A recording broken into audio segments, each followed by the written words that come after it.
think it has an anatomy of three parts in my mind. So there's a typical abstract, which is like the elevator pitch of the big picture of the result.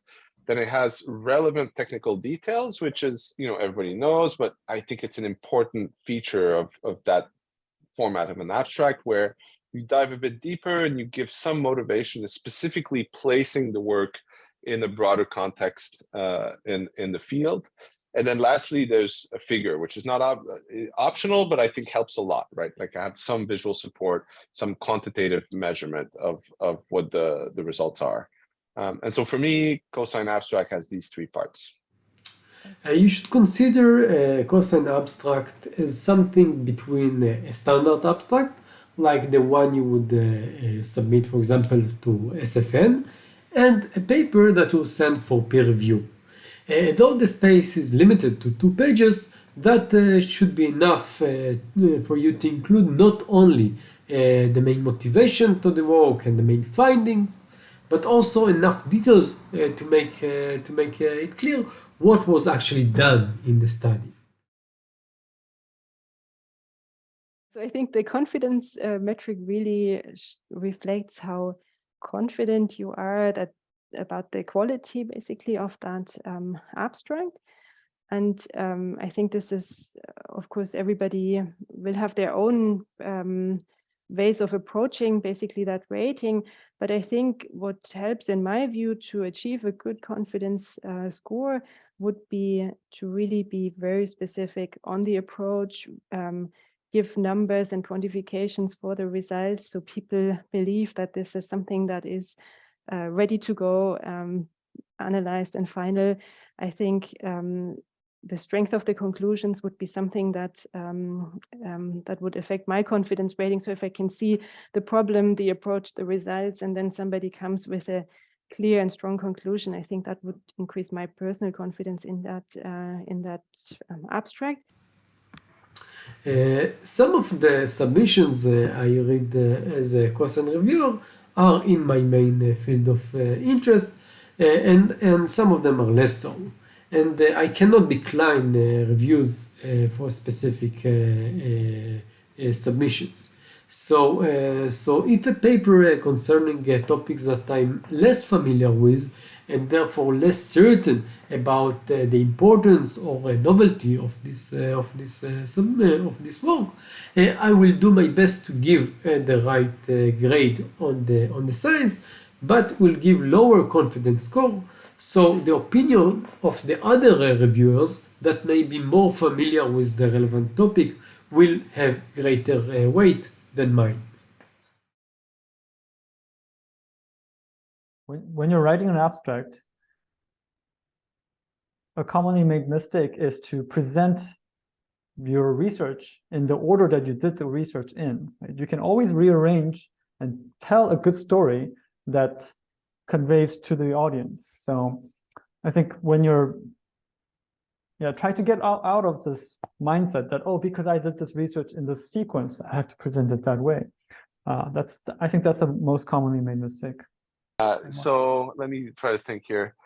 I think trying to cram like a paper level description in an abstract is a common mistake, right? Like proving the theorem and all the little nitty bitty subtleties and cases can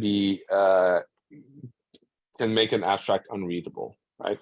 And that, I guess, is this the counterpoint of what does what makes a good assessment, or like what makes a good abstract is having the ability to tell a story and provide the relevant technical details in the 1.5 pages that you have, right? And so the common mistakes, I think, are trying to cram too much and also assume expertise like in a very specific subfield, right? So it's important to take the time to place the work in the broader community, and also tell the story that alludes to technical correctness without giving all the details, right? So we need to trust that we have integrity as a field, and so if you say that you've proven a theorem that says that, I will believe you if you place it correctly into its relevance and in the context. This is an interesting question, especially for the first comers. It might be difficult to know what the community cares about. But if you look into, much of it is online, many of the presentations are online. So if you sample those, you might get a good idea on what the COSYNE community really cares about. And those sometimes exclude particular topics, which other conferences like CNS or FENS or SFN cater to. So COSYNE is more focused on systems and computational neuroscience, obviously.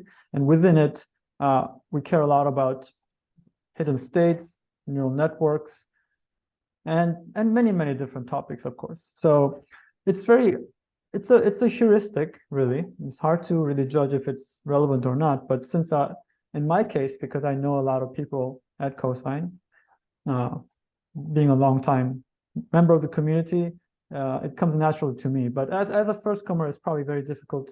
And don't think about it too much, because it's not like you're going to change your abstract based on you're not going to change your topic of your research, right? So I would say keep your mind free. So I think it's a computational and systems neuroscience conference. So I would say that it has to address computational systems neuroscience problem.